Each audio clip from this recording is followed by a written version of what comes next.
My driver kissed me in my own study. I lifted my hand to slap him. Then it hit me. That crazy moment might have just saved my life. If that sounds dramatic, yeah, I hear you. I used to think drama was for the TV in my living room, not the marble floors beneath my feet. My name is Amelia Henry, and I grew up in a house where people lowered their voices when they walked in. Not because anyone was cruel, but because there was a quiet order to things, a rhythm my father kept with early mornings, and a black leather ledger. He used to tap that ledger and say, "Trust people, but confirm. Stewardship is responsibility." I believed I understood him until the day I realized I had trusted the wrong person and confirmed a little too late. I met my husband Chinedu standing under warm lights at a dinner my father hosted. He was quick with a joke, quicker with a plan, and he knew the language of ambition. People called us a power couple, and for a while I wore that title like a well-tailored coat. We took photos on terraces, we shook hands in rooms where walls were made of glass, and the city glittered back at you. But one thing about glass, it looks flawless right up until you notice the hairline crack, and then you can't unsee it. Little things started to feel off. Chinedu left earlier, came home later, told me I looked too tired for board meetings. He used sweetness like a fire extinguisher. Every time I saw a spark, he smothered it with charm. You know what I mean. The first real crack showed up in my father's files. Properties labeled not for sale had been quietly transferred. No email trail, no board minutes, just a paper whisper saying, "Gone." Then I found a hotel guest card tucked into Chinedu's newspaper, dated 2 days ago. I told myself there had to be an explanation, because love likes an explanation more than it likes the truth. I set the card aside and made tea I didn't drink. That morning the car idled at the front steps like always. Dennis was behind the wheel, crisp uniform, steady eyes. Most people saw a driver. I saw a promise my father made to a young man who needed help. He paid for Dennis's mother's surgery, sent him to driving school, handed him a way to stand tall. Dennis never forgot. Loyalty was the language he spoke when no one was watching. But he was still the driver, and I was still the wife who didn't want to blow up a life that looked perfect from the street. I went to the study to bury myself in paperwork. Dennis stepped in with that careful tone he uses. "Madam, are you all right?" I said. I was fine because that's what you say when your chest is tight and you don't want to explain why. He stood there another second, like a man deciding whether to jump into a river. Then he did something so reckless, my brain needed a full heartbeat to catch up. He walked over and kissed me. I pushed him back hard, chair-scraping, voice rising. "How dare you? You are my driver. Do you want me to end your job right now?" He raised both hands, voice low but urgent. "It wasn't to disrespect you. It was the only way I could make you stop and hear me." Then he said the words that knocked the air out of me. He had driven my husband to places that weren't offices, heard words on phone calls no wife should have to hear, caught hints about my accounts, my father's assets, the kind of hints that turn into headlines if you look away. He said cheating might be the small sin. The big sin was the way money was moving in the shadows, and the way I was being pushed out of rooms where my name was on the wall. If it were you, what would you have done? Throw him out for crossing a line, or ask him for proof? I told him if he was lying, I'd end his career that minute. He said he understood, and he was ready to show me everything he'd seen. That night, Chinedu came home glowing. He laughed through dinner, kissed my forehead like it was a contract renewal. It felt like being hugged by someone who had already decided you were a problem to solve. After he fell asleep, I went back to my father's ledger and found a note in his handwriting near the back. Private accounts and shares in Amelia's name. Confidential. I could hear him right then tapping the page. Trust, but confirm. The next morning, I staged a phone call loud enough for the staircase to hear. Yes, those private accounts Daddy left in my name. Yes, I still have the documents. I'll decide what to do this week. I didn't have to look up to know Chinedu had frozen. You can feel it when a person's attention locks onto money. He came down smiling, too easy, too wide, and asked why I'd never mentioned those accounts. I must have forgotten I said and watched his eyes shine like a man who just found a door with a key sitting in it. Pattern interrupt. Something small. Something sharp. That afternoon, pretending to nap on the living room sofa, I heard him step onto the balcony with his phone. His voice dropped into that careful, soft tone people use when they're lying to someone they want to keep. Yes, baby, it's true. 5 million in that account. Hidden shares. We take everything. We move it slow so the bank alarms don't ping. Then the sentence that made my skin go cold. And if she makes trouble, we make it look like an accident. Heart attack. Slip in the pool. The lawyer signs after. He laughed. I didn't move. Fight or flight gets all the headlines. But there's a third thing. Freeze and gather evidence. That's what I did. I called Dennis. I told him about the word accident. He closed his eyes for a second. A prayer or a promise I couldn't tell. Then asked what I needed. Watch him, I said. Follow him when he leaves, document where he goes, who he meets, what he signs. Bring me something a judge can't shrug off. The next 2 days were made of waiting, still body racing mind. Then we parked 2 streets away from a sleek apartment on the island. Belinda lived there, the name that kept slipping into my husband's late-night whispers. Dennis used a thin piece of wire and patience where most people would use a key. Inside, the air smelled like perfume and new money. On the dresser, a gold necklace.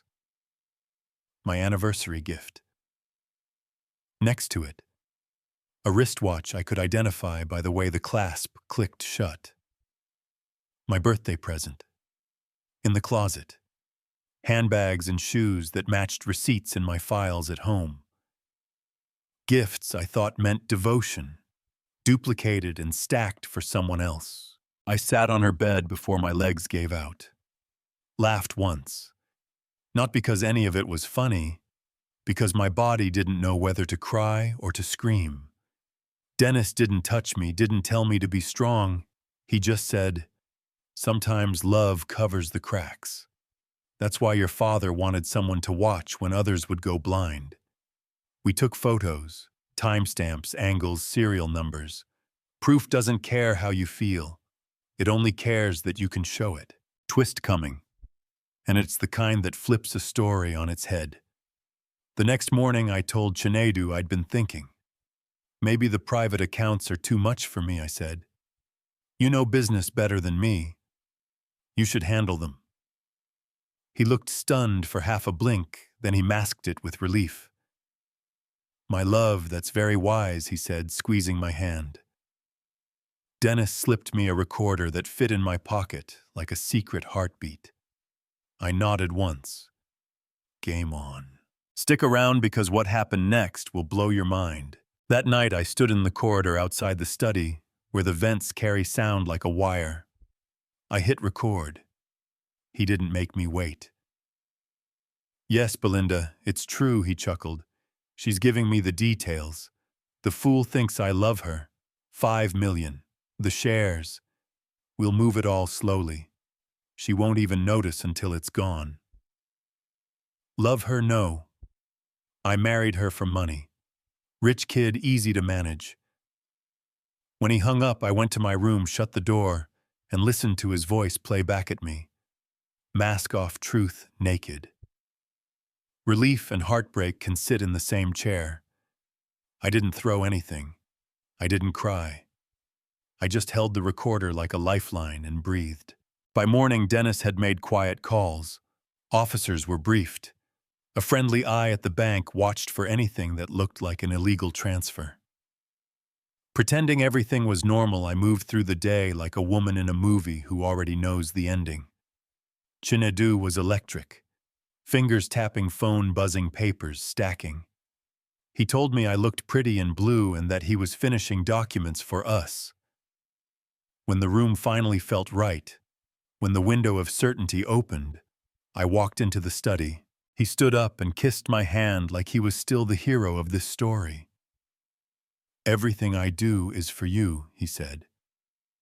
"Really," I answered, setting the recorder on the desk and pressing play. His voice filled the room. The greed, the contempt, the plan to disappear once the money was safely out of my hands. His mouth opened, closed. "Amelia, it's not what you think. I was just playing along, protecting us." I shook my head. "Save it for the judge." The door opened. Officers stepped in with calm authority. "Chinedu Henry, you are under arrest for fraud, theft, and conspiracy to commit murder." He reached for me, not with love, but with panic. "Don't let them do this." I stepped back. "You did this. I'm confirming it." Court is slower than television and meaner than gossip. We presented the recordings, the photos from Belinda's apartment, the transfer instructions ready to fire, the phone logs, the dates and times Dennis kept like a book of hours. The word accident did its work. Intent is a sharp blade in a courtroom. The judge listened, expression like stone, then the gavel fell. If you've ever felt weight lift but leave a bruise behind, you know the feeling. I didn't smile. I didn't look at him. I just sat there and remembered my father tapping the ledger. Trust but confirm. After sentencing, the divorce papers moved quickly. Accounts secured. Titles corrected. The boardroom that once felt too big began to fit my shoulders. I stood at the head of the table and said it out loud. "From this day forward, transparency is the rule, and loyalty is not a word, it's a practice." People nodded. I didn't need applause. I needed alignment. I also launched the Henry Foundation, small at first. Widows, orphans, students hanging by a thread. The first checks felt like a cleansing. Money can't heal betrayal, but it can build something good enough to make the scar teach. Do you think that's fair? Turning pain into policy. Tell me how you see it. What about Dennis? I made him my personal aide not because of a kiss, but because when it mattered, he did the work. He kept my calendar, ran interference on calls, organized files with that quiet attention drivers develop when they've spent years noticing things other people miss. He's humble, but here's something he never brings up. He has a first-class degree in economics. Life didn't open the doors he earned, so he walked through the one my father held out and made it work. A few weeks into his new role, a polished supplier tried to slide a near-invisible clause into a revived contract. Almost clean. Almost. Dennis caught a discrepancy buried in a footnote nobody had read since my father's day.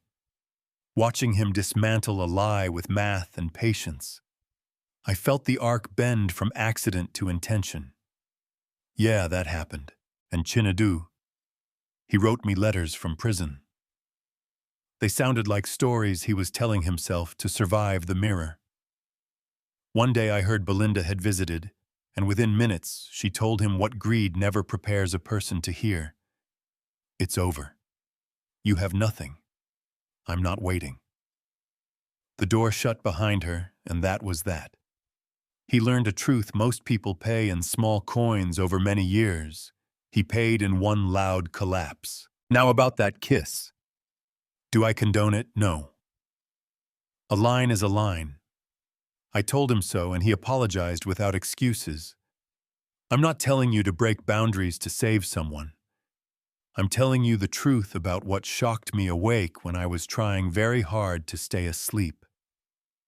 If it were you, what would you have done in that moment? Forgive the overstep because of the warning, or fire him for crossing a boundary he had no right to cross. Some nights I stand on the balcony and let the air off the water push the day off my skin. The city glows like a map of choices. I think about how easy it is to hide a crime inside a story people like to believe. Heart attack, slip in the pool, a wife who was too delicate to handle numbers. We tell women they're emotional when they ask for clarity, and we tell men they're weak when they wait too long to act, and somewhere in that noise real harm hides. Maybe the lesson isn't just about marriage or money.